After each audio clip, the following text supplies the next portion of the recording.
నేను దీంట్లో హస్బెండ్ అని రాశాను. నువ్వు ఒక్కొక్క పేపర్ తీసుకొని నీ హస్బెండ్ వల్ల నీకు ఏ ప్రాబ్లమ్స్ వచ్చాయి, ఈ ప్రపంచానికి నీ పట్టుదల ఏదో చూపిస్తూ నువ్వు లోపల దాచుకొని నా వెంటింగ్ అంతా బయటకు తెచ్చేసి ఒక్కొక్క పేపర్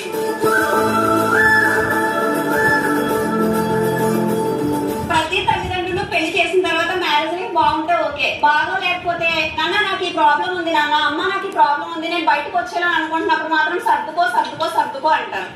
లేదా ఏదైనా చేసుకుని ఒకవేళ నిజంగా బాధలు భరించలేక చచ్చిపోయినప్పుడు మాత్రం అక్కడే కూర్చొని నాకు చెప్పొచ్చు కదా, మేము చూసుకుంటాం కదా, ఎందుకు ఇలా చేసేవో అని ఏడుస్తారు. చచ్చిపోయిన సవాల్కి ఇచ్చే భరోసా బ్రతుకున్న కూతురు చదివినప్పుడు ఇవ్వచ్చు కదా, అప్పుడు ఆ కూతురు బ్రతుకుద్దు కదా. ఒక కూతురు బతికితే తన వెనక చాలా మంది కూతురు బ్రతుకుతారు. నాకు తల్లిదండ్రుల మీద ఒక్కటే పాపం. బయటకు వస్తానన్నప్పుడు రానివ్వచ్చు కదా, బ్రతకనివ్వచ్చు కదా, చచ్చిపోయిన తర్వాత ఏడిస్తే ఏమొచ్చింది అని నాకు చాలా బాధ పాపం. పెళ్లి చేసేటప్పుడు తల్లిదండ్రులు మా పిల్లడు సరిగ్గా లేక వాళ్ళకి తెలుసు, పెళ్లి అయితే మారిపోతాడేమో, 30 సంవత్సరాల నుంచి మారలేని వాడు పెళ్లి అయితే ఎలా మారిపోతాడు అంటే ఇంకొక జీవితం నాశనం చేయడమే కదా. ఎందుకు అలా చేయాలి? అదే వాళ్ళ కూతురు అయితే అలా తెలిసి చేస్తారా ఎవరైనా?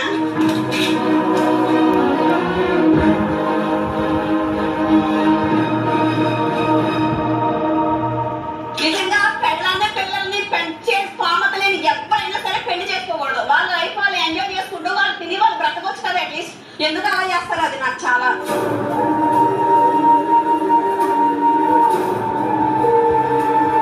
ఒక అమ్మాయి నిస్సహాయ స్థితిని అడ్వాంటేజ్ గా తీసుకుని లేని మాట్లాంటారో అడ్డమైన తిట్లు తిడతారో. ఎందుకు అలాగ మా చేతకంతనాన్ని అమ్మాయి మీద ఎందుకు చూపిస్తారో నాకు అర్థం కాదు. అదే చేతకంతనం అదే పౌరుషం ఏదైనా పని మీద చూపించి వాడి మీద వాడు చూపించుకుంటే ముందుకు వెళ్తారని నేను అనుకుంటున్నాను. నేను బిగ్ బాస్ షోలోకి వెళ్తే అట్లీస్ట్ నాలా నలుగుపోయి కొంతమంది అమ్మాయిలైనా బయటకు వచ్చి ధైర్యంగా బ్రతకాలని కోరుకుంటున్నాను. దానికోసమే నేను బిగ్ బాస్ రావాలనుకుంటున్నాను. ఇది కూడా వన్ ఆఫ్ ద రీజన్. నువ్వు ఇప్పుడు నువ్వు చింపిండేది అసలు నీ డేర్నెస్ కి super.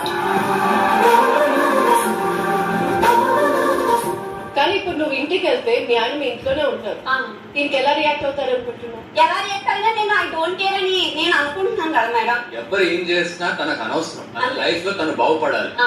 I agree with you 100%.